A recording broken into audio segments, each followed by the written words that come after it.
Hi friends, Krista here. Thanks for stopping by Books and Jams. I was about to head out and go run some errands, which included going to the library, but some of the books I need to take back to the library are in my stack of what I've already read this month. So it is the 15th today. I thought I would sit down and just share with you what I've been reading so far this month so that I can take half of these back to the library.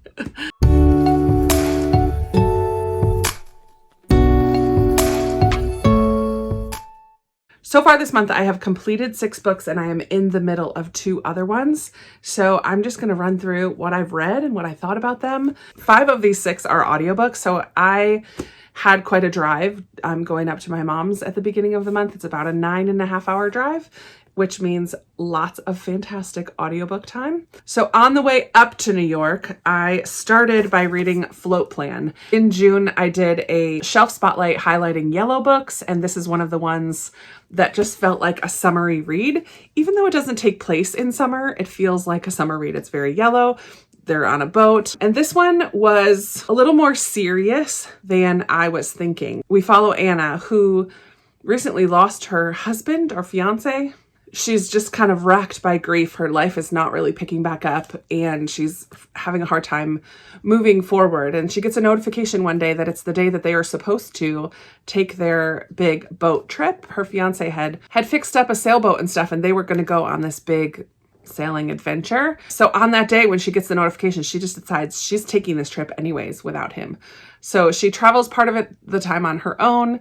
She heads down towards the Caribbean and realizes that there are some things she just cannot do on her own. So she hires somebody to come and help her sail and take this trip and go to stop at all the spots that they were going to stop at. They had planned out the whole thing. Of course, along the way, she processes her grief a little bit more and discovers the strength that she has within herself. And there is a romance, as to be expected, with this man that she hires to help her sail. I really liked Keen, who is also dealing with his own stuff, but he was very respectful. I really appreciated the way he talked with Anna and gave her space and was patient. And I mean, he kind of was interested very early on, but didn't let her really know that very obviously. Like, he gave her the space that she needed and was just such a good friend and encouraged her to step out of her comfort zone and pushed her a little bit, which is what she needed. I really liked the guy in here. I did, however, only give this 3 stars. I think it wasn't quite what I was expecting, and there were parts that were a little bit slow. A lot of time spent on the boat, and so it felt a little bit repetitive, It was sweet, and I do appreciate the conversation about grief, because that is something that I always love to read about, but in the end, I ended up just giving this 3 stars. It just wasn't what I was hoping for or in the mood for, I guess. So that's more on me probably than the book itself, but yeah, it was okay. It's not staying on my shelves. I don't think I would ever read it again. But I would read more from Trish Dollar, because I don't think it was anything particular about the writing that I didn't care for. I just think it was the mood, the vibes. So that was book 1 that I read on my trip. Book 2 was one of my anticipated reads for the year. I picked up The Last Map Maker by Christina Soontornvat. I really, really have loved this author. I loved her nonfiction, All 13. I loved her fantasy fiction, A Wish in the Dark. And then this is her newest that just came out this year, about a young girl whose dad is a con artist, and she does not want any part of that world, and gets herself a job working for a map maker. And then an opportunity comes up for her boss to go on this trip to map the South Seas and look for this land that might not even exist. It's just kind of a legend. And she is desperate to go on this trip. And so she finagles a way for her to go while on the boat. It's funny that I read 2 books that have a lot of time spent on a boat, and I think that affected this book as well. I also only gave this one 3 stars. It's my least favorite of hers. I just, again, felt like we're not going anywhere. Not a lot is happening for a lot of the book. It felt a little repetitive, and I just was wanting something more to happen. And maybe that's just the case of being like trapped on this boat. There was a lot of drama, especially by the end, with the captain of the ship and a coup, and like there was a lot of things that were happening. And I did like the story of Sai figuring things out for herself and learning to kind of embrace where she comes from, and yet being ready to move forward and to step into her own shoes and not like embrace where she came from, but still move forward in the direction that she wants to head. So I did like it, but again, it only got 3 stars for me. Not my favorite of hers so far, but I think it's just the mood that I was in, maybe. Once I got to my mom's, I started reading Keeper of the Lost Cities, Book 8, Legacy. This is the book I'm still currently reading in print. I've read all this. I have just this much left to go, so I am making good progress. This is a current read and my only print book for the month. But one day at home, I just needed a little break from reading that, and so I grabbed a graphic novel, Lightfall, Shadow of the Bird. This is the second in the Lightfall series by Tim Probert. I didn't like this one quite as much as the first one. I do still very much enjoy the art style. It's very engaging and creative and beautifully drawn. I am still enjoying the adventure of Bee and the Geldurian, who are on this quest to find her grandfather, first of all, and then also on a larger scale, figure out what's going on with the lights. And there's these birds that are taking the lights away and throwing the land into darkness. And there's like legend and history behind all of that. So we're learning a lot more about that in this book. I like that Bee struggles with anxiety, and I like the way that is shown in the pictures as well as her words, but it's shown in the pictures as she kind of gets caught up in like a shadow tornado that starts to come around her, and the different ways that she fights against that on her own and with help from others. I like the friendship between the two kind of unlikely characters, the strength that is shown, and the whimsy in here too, just the different creatures. And there were a couple parts that were a little bit confusing where there's just art and no words, and sometimes I'm like, what exactly is going on here? I'm not quite sure about that. I'm sure we will continue to learn in book 3. This one got 4 stars. I did still really enjoy it, and it was a nice like afternoon, just one day sit down and read, and it was really fun. So I did like that one, 4 stars. Then I brought this one specifically to read while at my mom's camp, The Souls of Lost Lake, because how perfect to read this set at a camp. It's by Jamie Jo Wright. It does take place at a camp. We follow Ren in the present day. Her dad is the director of this camp, and right at the very beginning of the story, a young girl goes missing. Not a camper from the camp, but I guess there's a state park or something nearby. It's all in the woods of upper Wisconsin, I think. And Ren joins the search parties and really is doing her best to help out, but she struggles with nightmares and also feels a little unsettled in her own world, in her own family, and in her own circle. She has a family that she is kind of like her surrogate family. Eddie is her best friend, and Eddie's mom has been like a mother to her, and they have a room in their house for her and all of that. So she's just dealing with some relational situations.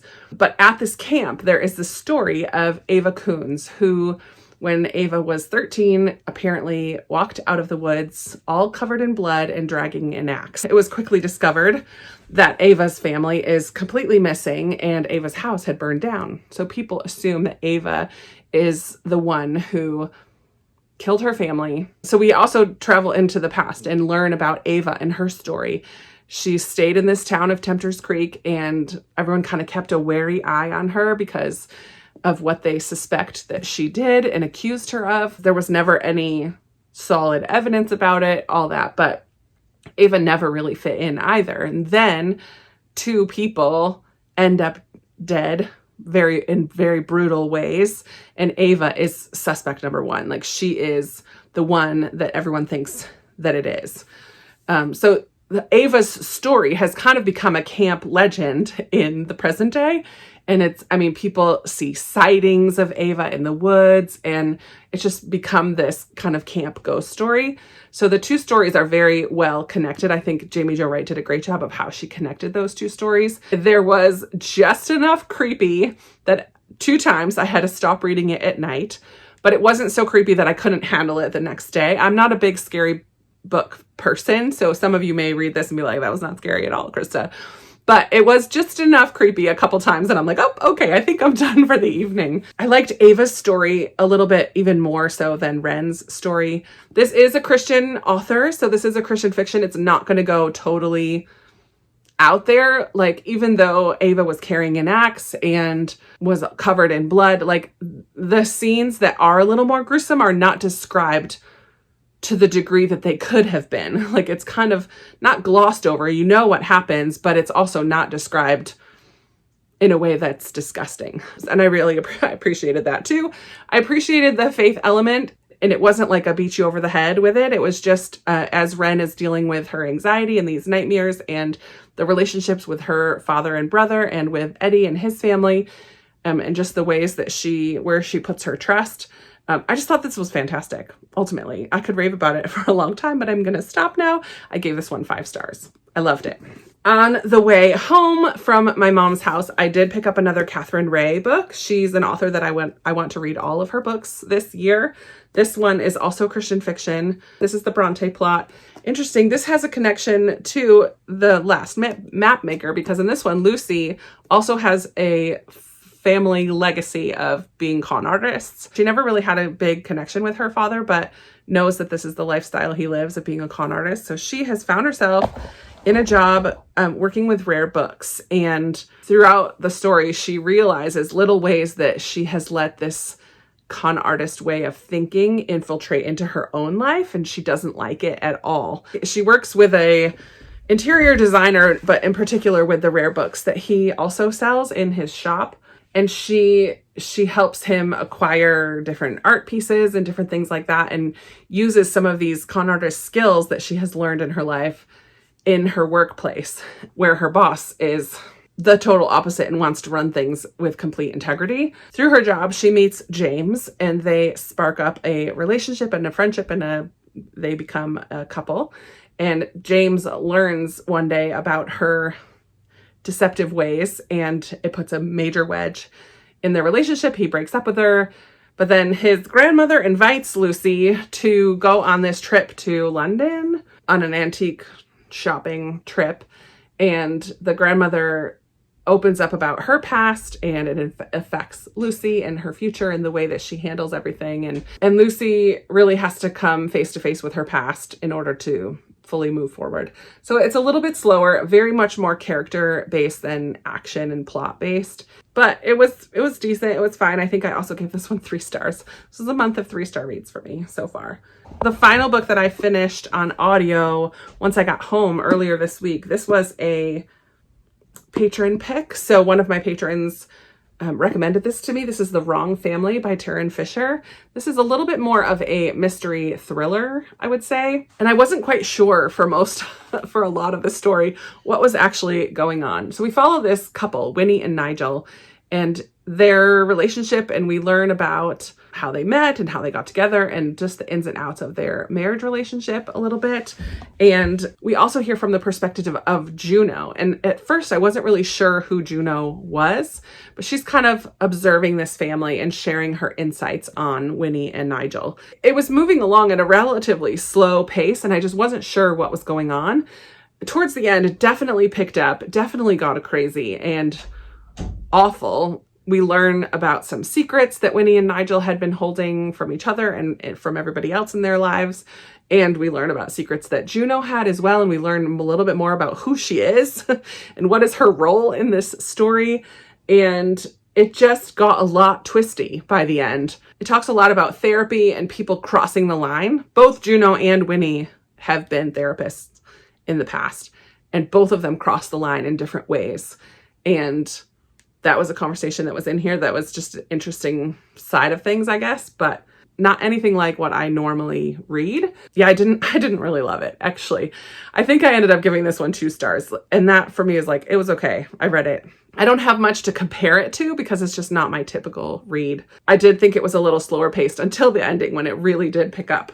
Yeah, not my favorite, but I mean, it's kind of fun. That's part of why I love my patron pick thing that I do with some of my patrons in order to read books that wouldn't have come across my radar otherwise. So I'm glad that I read it. The final book that I actually just started this last night is Strange the Dreamer by Laini Taylor. This is one that I did pick out of the vase for this month. That was a patron pick earlier this year. So I'm enjoying this fantasy. I'm actually reading 2 fantasy right now. So that's kind of fun. So I'm kind of still at the very beginning of this, but I am enjoying listening to this on audio, and I will continue this one. So hopefully by the end of the weekend, I will have made some really decent progress in both of these. I also picked up the audiobook of The Other Westmore. That was another patron pick that I'm looking forward to reading. It's a nonfiction, so that's a little different than these fantasies. I still have a lot on my plate that I really want to get to. I haven't read anything Jane Austen yet this month, so I'm hoping to get to The Other Bennet Sister and Persuasion still.